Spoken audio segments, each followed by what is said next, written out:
Hello, this is Carla Cross. Hey, thanks for tuning in.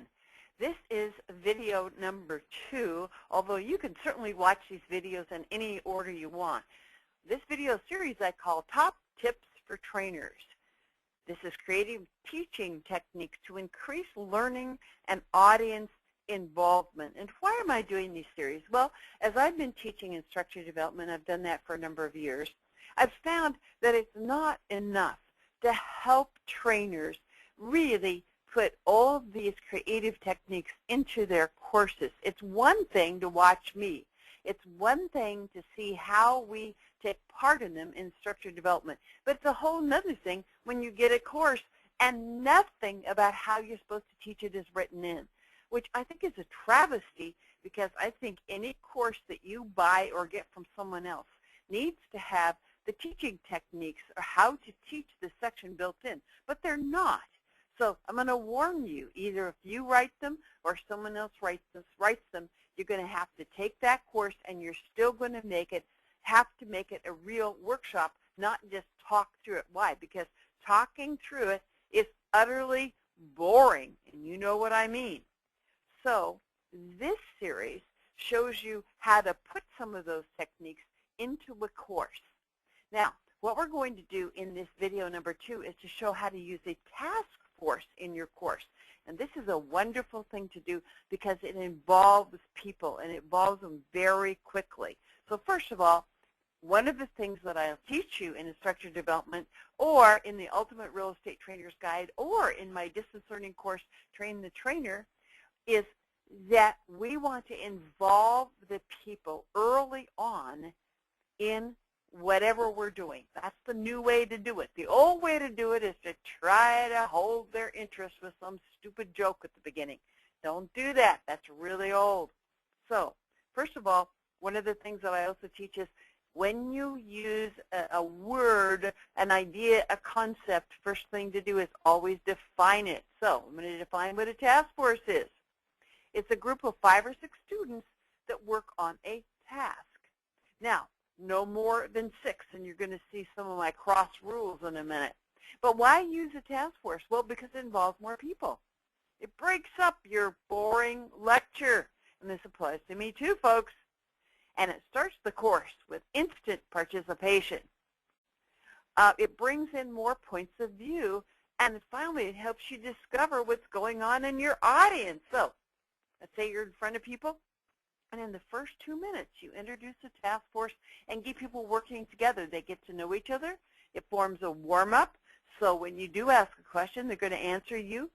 It allows you to take a look and scope out who's there, who's taking part, who become leaders, who are the loudmouths, and where are they coming from. So those are the reasons that you'll use a task force. I want you to use these cross rules, though, before you create that task force. The students must be able to do the task out of their heads. Okay, don't give them something at the beginning of your course that they can't do. No more than 5 or 6 people. Why? Have you seen them, or maybe you've set them up, or maybe you've been in them, where there are 8 or 10 people that are supposed to work on the task, and only 2 or 3 work on it, and the others get bored, and then you have an audience challenge or a control issue. Don't do that. Walk around the room and be sure you've got only 5, no more than 6 people in a group. Name a reporter at the beginning, because that's very important so that you get some feedback. Time your preparation, and then the work time and the clearing or generalizing afterwards when you and all the participants talk about what happened. Limit your reports to a time limit or a number of items. So afterwards, you say we're going to take reports, and you have 2 minutes to report, or I'd like 1 idea from each of your task forces, or 2, or whatever it is. So you need to think through all this before you start and as you give them their assignment. Okay? You have to tell them how long to prep, how long to work together, and you have to know how long you're going to take to clear it and generalize it. It's going to take 15, 20 minutes probably for all of that for a task force. Put the task in the outline and on your PowerPoint slide. Why? Because when when you're talking and you tell them to get into a group, they're not listening to you after that. So put it on the slide and put it in your outline. In groups of 5 people, name a reporter, discuss these things, brainstorm these things, whatever. Come to some conclusions of 3 items that you want to share. You have 10 minutes to work. I want you to put that all in your outline. And so, too, if you sell your course or you want someone else to teach it, they'll know what they're supposed to do then. Now, do you want only 1 task per task force? Probably. And why?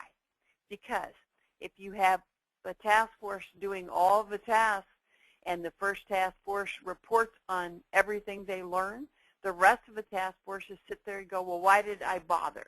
So I want you to think through everything, and best if you teach this portion of your module to a few people and see how it goes before you do it for real, so you can see any trains that are going to crash. Now let me give you an example. Toward the beginning of my instructor development workshop, I asked participants to work in task forces to brainstorm answers to these 4 tasks. How adults learn, challenges to adult learning, attributes of the real estate learner, and retention techniques. Now, each task force only works on 1 task. Why? Because there is some crossover, of course, in these. And I don't want 1 task force trying to tackle all these things. Remember, one of the cross rules is people need to be able to come out of their heads with ideas or brainstorms or answers to the task. If I were to ask you to do any of these tasks, could you do them just in your head with what you knew? Sure. And that's why you can put this at the beginning or toward the beginning of task force of your workshop. Now, let me ask you this question. Why do you think I'm using this series of tasks toward the beginning of instructor development? Well, one of the criteria in the state of Washington for teaching an instructor development course is that you must teach adult learning. Well, I could drone through all this, couldn't I? I know a lot about adult learning theory. I read all the surveys, and actually in the outline I have a lot of information that, by the way, I don't let them look at because I want them to come out of their heads. So I want to see what they already know about this stuff. I want to see how they'll work together. I want to see who are the leaders. I want to help them cooperate with each other so I lower the risk, and they'll take risks later because the next day they're going to teach a module.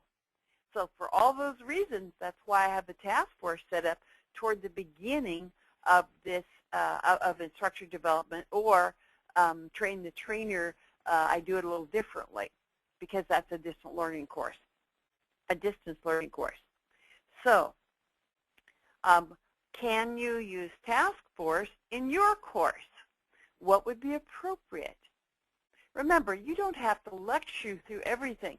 Your students altogether, cumulatively, know a lot more than you know about some of this stuff. So I want you to think,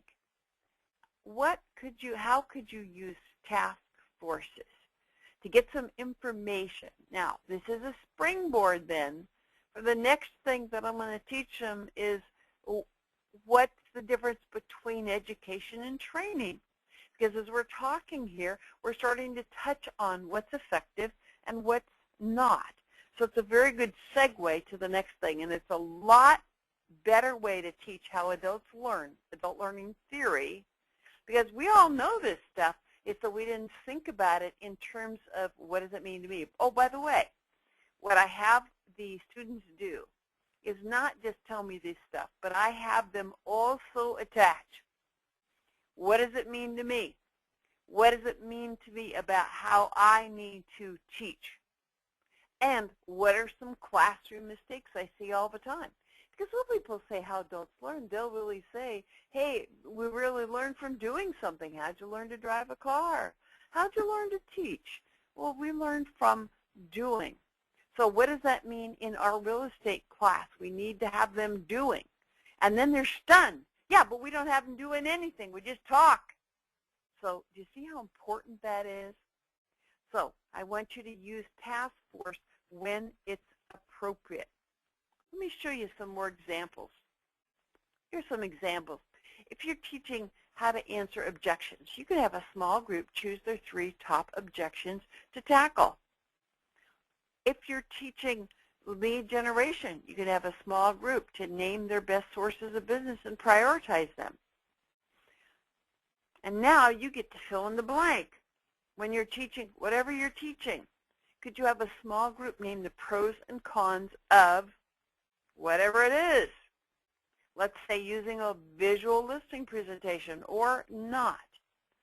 So my question to you is, I want you to think of the workshop that you're doing. How could you use task forces in your course? It's something we don't use enough, and yet it's a wonderful way to discover what's on their minds, to help them talk, because if we're especially teaching real estate professionals, they love to talk. And yet one of your big control issues, I know from teaching you for so long and teaching real estate pros, is that if you let them talk in town hall or a big group, you have a huge control issue. So divide and conquer. So that's how to use a task force. Very simple once you start doing it. Now, I want you to grab my tips on how to create a great training calendar, because when you start doing those things, you'll want to put them, especially if you're managing or you're a trainer, you want to put them on your training calendar. And yet, I know most training calendars, if people have them, are not very good because people don't know how to create effective training events or training schedules or training repetitions. So I want you to go, because what I'm going to do is not only show you how to create a training calendar, there are lots of tips there that you can use. So that's there for you to do as my thank you, too, for watching this video. Now, there's some more sources for you, resources of trainings and presentations. I want you to go to my website, carlacross.com, for these specific real estate trainer course resources, presentation strategies, a comprehensive trainer's guide, how to write a course guide. Most courses aren't written with any rhyme nor reason, and that's why if you pick up somebody else's course, you won't have an idea about how to teach it. You'd probably be better off of taking my resource, How to Write a Course Guide, and then writing your own course. And then finally, coaching guides. Let's look at the quote for the day. The essence of training is to allow error without consequence. I was talking to a new agent yesterday, and she said, well, I went to I was starting to show buyers homes, and I started to show them homes, and I wrote an offer, and I couldn't get it presented correctly. I lost the offer. I didn't know how to do any of that.